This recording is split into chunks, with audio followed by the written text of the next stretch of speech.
Hi hello friends, welcome back cine update. இப்போ நம்ம அஜித், த்ரிஷா, அர்ஜுன் போன்றவங்க நடிப்பில் ரிலீஸ் ஆகிருக்க விடாமுயற்சி படம் எப்படி இருக்குன்னு பார்க்கலாம் வாங்க. இந்த படத்தை மகி இயக்கியிருக்காரு. இந்த படம் அஜித் 2 வருஷம் கழித்து மீண்டும் விடாமுயற்சி மூலம் திரையில் வராரு. அதிலும் மகி என்ற தரமான இயக்குனர் கூட்டணியுடன் வராரு. அஜித் ரசிகர்களை தாண்டி ஒட்டுமொத்த தமிழ் சினிமா ரசிகர்களும் காத்திருக்காங்க. எல்லோரோட காத்திருப்பும் விடாமுயற்சி விருந்து வச்சு தான் பார்க்கலாம் வாங்க. கதைக்களம்னு பார்த்தீங்கன்னா, அஜித், த்ரிஷா பார்த்த உடனே இருவருக்கும் பிடிச்சி 3 வருஷம் லவ் பண்ணி கல்யாணம் பண்ணிக்கிறாங்க. வாழ்க்கை அழகாக போக த்ரிஷா கர்ப்பம் ஒரு நாள் கலையுது. அதோட அவங்களுக்குள்ள விரிசல் ஏற்பட்டு விவாகரத்து செய்ய இருக்காங்க. அதே நேரத்தில் தன் அப்பா வீட்டுக்கு த்ரிஷா போக முடிவெடுக்க அஜித் கடைசியாக நான் உன்னுடன் இருக்கணும் என ட்ராப் செய்ய வராரு. வந்த இடத்துல கார் பிரேக் டவுன் ஆக அர்ஜுன், ரெஜினா தம்பதிகள் உதவி செஞ்சு த்ரிஷாவை மட்டும் ட்ரக்கில் ஏற்றி போகிறாங்க.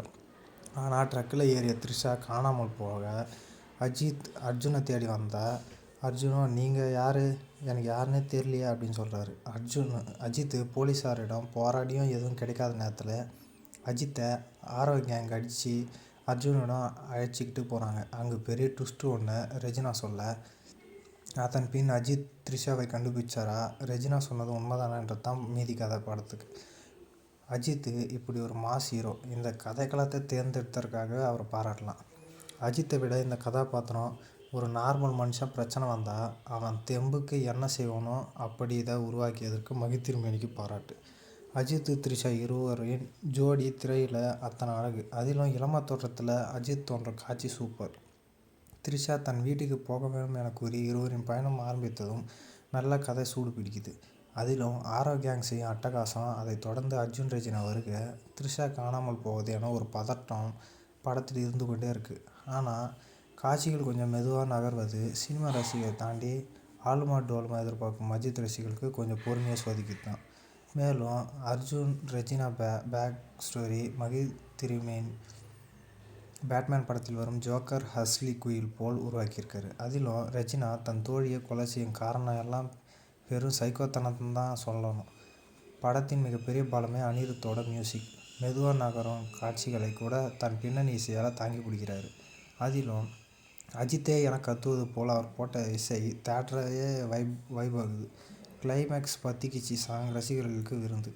அதே நேரத்தில் அஜர்பைஜான் லாக்ஸ்கேப்பை அத்தனை அழகாக காட்டியுள்ள ஓம் பிரகாஷையும் பாராட்டாமல் இருக்க முடியாது.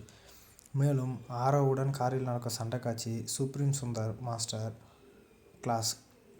என்னத்தான் படம் எங்கேஜிங் ஆக போனாலும் பல இடங்கள் பொறுமையை சோதிக்கும் மெதுவாக நகரும் காட்சியில் இருப்பதை சொல்லியே ஆகணும்.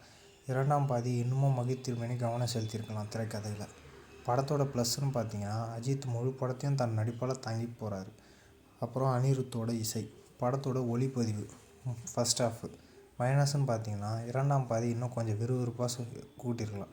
மொத்தத்தில் விடாமுயற்சி விறுவிறுப்பு கூட்டியிருந்தால் விஸ்வரூப வெற்றியே கண்டிப்பாக வந்திருக்கும். இந்த படத்துக்கு நம்ம சேனலில் இருந்து 5க்கு 3 வரைக்கும் ரேட்டிங் தரலாம். தொடர்ந்து நம்ம சேனலை லைக் பண்ணுங்கள், ஷேர் பண்ணுங்கள், கமெண்ட் பண்ணுங்கள். இந்த படம் பார்த்துட்டிங்கன்னா எப்படி இருக்குன்னு கமெண்ட் செக்ஷனில் கமெண்ட் பண்ணுங்கள்.